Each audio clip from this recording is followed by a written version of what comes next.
सुनो सुनो भाई सुनो सुनो सुनो सुनो भाई सुनो सुनो आओ आओ नाटक देखो आओ आओ नाटक देखो आगे वाले बैठ जाओ पीछे वाले ध्यान लगाओ आओ आओ नाटक देखो आओ आओ नाटक देखो। नमस्कार दोस्तों, कैसे हैं आप सभी। तो मैं आशा करती हूँ आप सभी अच्छे होंगे। तो जैसा कि आप सभी जानते हैं, मैं आप लोगों के सामने एक बहुत ही प्यारा सा नुक्कड़ नाटक लेकर आई हूँ। तो मैं आशा करती हूँ आप सभी को यह नाटक पसंद आएगा। तो चलिए नाटक को शुरू करते हैं।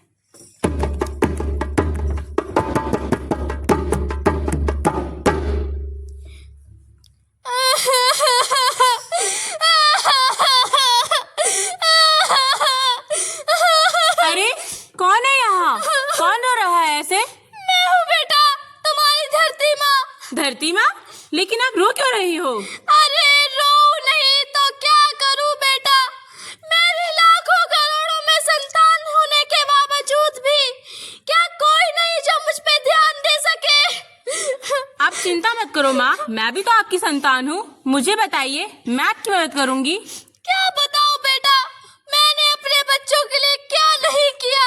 उन्हें खाने के लिए फल दिए, सब्जियां दी, पीने के लिए साफ स्वच्छ जल दिया, और आज यही बच्चे मेरे ऊपर एक पे एक अत्याचार करते जा रहे हैं। अब तो लगता है कि मेरा अंत निश्चित है। आप चिंता मत करो माँ, मैं आपकी मदद करूँगी। तू अकेले क्या ही कर लेगी मेरी बच्ची। मैं अकेली नहीं हूँ माँ, मैं एक अध्यापिका हूँ, और एक अध्यापिका कभी अकेली नहीं होती। मेरे साथ मेरे और भी शिक्षक गण और छात्र छात्राएं हैं। मैं उन सभी के साथ मिलके आपकी मदद करूँगी। तेरी बातें सुनकर तो बेटा मेरे मन में आशा की किरण ही जाग उठी। देख बेटा, मुझे दिख रहा है कि कैसे एक किसान और उसका समझदार बेटा क्या बात कर रहा है। चिंटू, चिंटू, चिंटू, ओ चिंटू, चिंटू बेटा जरा इधर आना। आया पिताजी, पर पिताजी आपने मेरे को पुराने कपड़े क्यों पहनाए हैं? अरे बुद्धू, तेरे को इतना नहीं पता, जब मैं खेतों में उर्वरक डलवाने चलना है। उर्वरक? उर्वरक यानी कि फर्टिलाइजर? हाँ वही फर्टिलाइजर। पर हमारे साइंस टीचर कहते हैं फर्टिलाइजर तो हमारे खेत के लिए बहुत हानिकारक होता है। अरे बेटा, अगर हम तुम्हारे साइंस वाले टीचर के कहने पे चलेंगे तो हम पैसे कैसे कमाएंगे? पर पिताजी पूरी बात तो सुनिए। हाँ हाँ बोल बेटा। हमारे साइंस टीचर कहते हैं कि फर्टिलाइजर डालने से हमारा खेत बंजर बन जाता है। अब इस फर्टिलाइजर क्या क्या करें? जहाँ से लाए थे वहाँ वापिस कर दो चल के। चलो। आओ आओ शर्मा जी आओ। और कैसे आना हुआ? और ये आपके हाथ में कैसी थैली है? ये फर्टिलाइजर की। अच्छा, छोटा पैकेट वापस करके बड़ा पैकेट लेने आए हो? नहीं नहीं, ये फर्टिलाइजर की थैली भी मैं वापस करने आया हूँ, और मेरे साथ सारे गांव वाले किसान भाई भी आए हैं। अरे क्या कह रहे हो, सारे किसान भाई वापस करने आए? ऐसी मेरी दुकान कैसे चलेगी शर्मा जी? आप ये मेरे होनहार बेटे से ही पूछिए। अरे अंकल, आप फर्टिलाइजर की दुकान बंद करके वर्मी कंपोस्ट की दुकान कर लीजिए। मैं अपनी फर्टिलाइजर की दुकान बंद क्यों करूं भला? फर्टिलाइजर से बहुत नुकसान होता है। फर्टिलाइजर डालने से 2-4 साल तो अच्छी फसल होती है, उसके बाद हमारा खेत बंजर बन जाता है। और उस बरसात होती है, बरसात होने के कारण जो फर्टिलाइजर का पानी होता है बह के जो नदी में जाता है, वो जानवर पीता है, जानवरों के लिए भी हानिकारक होता है। अच्छा बेटा, इतने नुकसान होते हैं? इतना ही नहीं, सिर्फ वायु प्रदूषण भी होता है और हमारे स्वास्थ्य के लिए भी हानिकारक होता है। ठीक है बेटा, मैं अभी अपने मैनेजर को बोल के सारे उर्वरक वापिस करा दूंगा और वर्मी कंपोस्ट के प्लांट लगवा दूंगा। शर्मा जी, आपका बेटा तो बड़ा होनहार है। अरे वो छोरा किसका है? शर्मा जी ठीक है, नमस्ते। नमस्ते।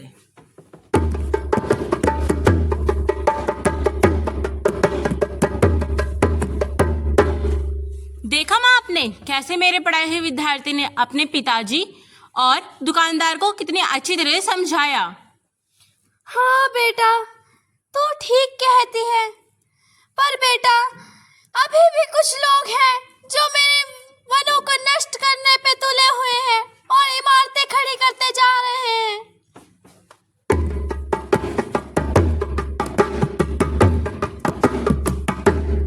आइए आइए बिल्डर साहब, और सुनाइए कैसे हैं आप? हम तो ठीक है, आप अपना सुनाइए। हम भी बिल्कुल बढ़िया हैं। आपने काम के बारे में बताइए।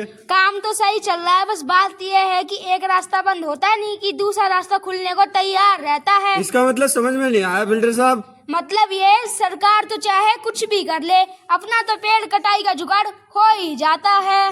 हाँ सो तो है। ठेकेदार साहब सुनो, हाँ बताइए। इस पूरे जंगल को शॉपिंग मॉल में तब्दील करने का ठेका मैं तुम्हें देता हूँ। अरे बिल्कुल बिल्कुल, धन्यवाद बिल्डर साहब, मैं आपका भारी रहूंगा। मुबारक हो। लेकिन इस जंगल में लगभग 800 पेड़ हैं और मैं चाहता हूँ इन सभी पेड़ों को खल्लास करके सफा करके अपना बहुत बड़ा चमकता धमकता शॉपिंग मॉल खड़ा करूँ। हाँ बिल्डर साहब, लगभग 800 पेड़ तो हैं ही, और इसमें समय भी ज्यादा लगेगा, पर पैसा है तो क्या कुछ नहीं हो सकता बिल्डर साहब। और आपका भी एक चमकता धमकता शॉपिंग मॉल खड़ा हो ही जाएगा। बस आप जल्दी से जल्दी ये सारे पेड़ों को खलास करवाइए, तभी तो हम अपना काम शुरू कर पाएंगे। जी ठेकेदार साहब, अब बस इसी के जुगाड़ में लगे हैं, लेकिन आप अपनी लेबर तैयार रखना। पेड़ों का क्या है, ये तो कुछ दिनों में कट ही जाएंगे। हाँ बिल्डर साहब, बस आपकी ऐसी कृपा रही तो क्या कुछ नहीं कर सकते, हमें भी ऐसी काम मिलता रहेगा। बस आप जल्दी से जल्दी अपना काम करवाइए। जी ठेकेदार साहब, अब हम आपसे बाद में मिलते हैं। ठीक है, नमस्ते।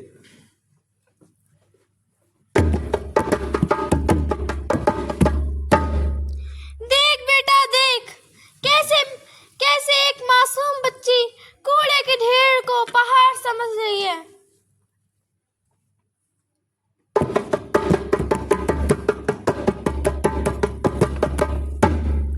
अरे अरे देखो माँ, कितना बड़ा पहाड़ है। अरे अरे बेटा, वो पहाड़ नहीं, कूड़े का ढेर है। कूड़े का ढेर? हाँ बेटा, वो कूड़े का ढेर है। और यहाँ हमारे घर का कूड़ा, कॉलोनी का कूड़ा, या तक कि पूरी दिल्ली का कूड़ा आके यहाँ इकट्ठा होता है। सच में माँ? हाँ बेटा, और आपको एक चीज और पता है, ये ऐसे कूड़े के ढेर दिल्ली में 4 और हैं। तो माँ, यह पहाड़ हमारे लिए तो बहुत ही ज्यादा नुकसानदायक हुए, और इससे तो बहुत ही ज्यादा गंदी गंदी बदबू भी आती होगी। नुकसानदायक तो है बेटा, पर हम इससे बच सकते हैं। वो कैसे माँ? बहुत सिंपल तरीके हैं। हमें प्लास्टिक कम से कम यूज करना चाहिए, और जो कूड़ा कचरा जो हम फैलाते हैं उसे कम करना चाहिए।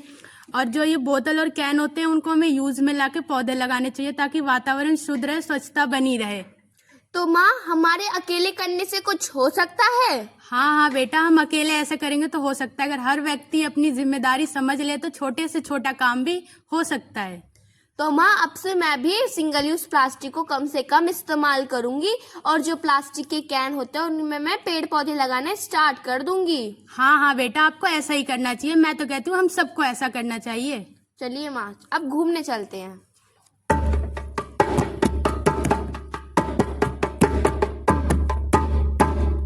देख बेटा देख, कैसे मेरी संतान गर्मी के मारे परेशान हो रही है।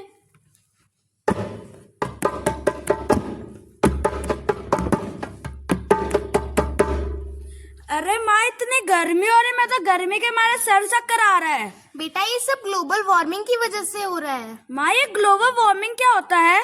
ग्लोबल वार्मिंग बेटा, पेड़ों की कटाई की वजह से और वाहनों की संख्या ज्यादा होने के कारण कार्बन डाइऑक्साइड की मात्रा ज्यादा हो जाती है, और जो फैक्ट्री से निकलने वाला धुआं होता है उसकी वजह से ग्लोबल वार्मिंग बढ़ती जा रही है। ये ग्लोबल वार्मिंग के परिमाण क्या होते हैं? बेटा, इसके परिणाम जैसे ग्लोबल वार्मिंग के कारण जंगलों में आग लग जाती है, सूखा, बाढ़ जैसी समस्याएं हो रही हैं, और इसके त्वचा पर भी परिणाम हो रहे हैं। ये ग्लोबल वार्मिंग के उपाय क्या होते हैं? ग्लोबल वार्मिंग के उपाय बेटा, जैसे हमें पेड़ लगाने चाहिए, पब्लिक ट्रांसपोर्ट का ज़्यादा से ज़्यादा इस्तेमाल करना चाहिए, और इस वजह से हम ग्लोबल वार्मिंग को कम कर सकते हैं। माँ, अब तो मैं ये ग्लोबल वार्मिंग से बचने के सारे उपाय करूँगा। वाह बेटा।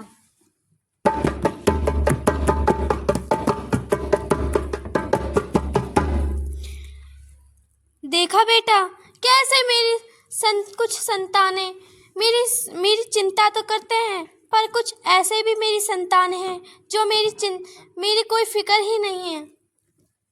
आप चिंता मत करिए माँ, हम बड़े स्तर पर अभियान चलाएंगे और आपके बहुत से सेवक तैयार करेंगे।